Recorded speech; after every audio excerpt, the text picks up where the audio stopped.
Beruang matahari berjaya ditangkap selepas menceroboh sebuah rumah di Taman Tanah Putih, Pekan Pahang semalam.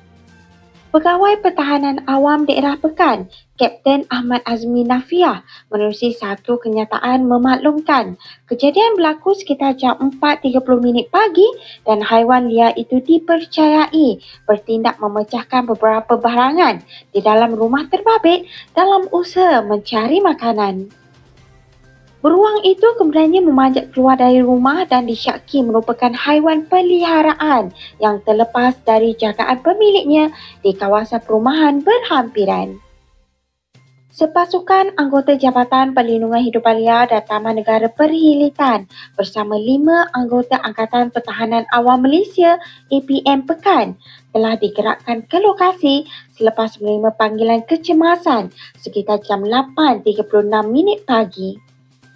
Pihak Perhilitan telah melepaskan tembakan ubat pelali sebelum membawa beruang tersebut ke Pejabat Perhilitan Kuantan untuk tindakan lanjut.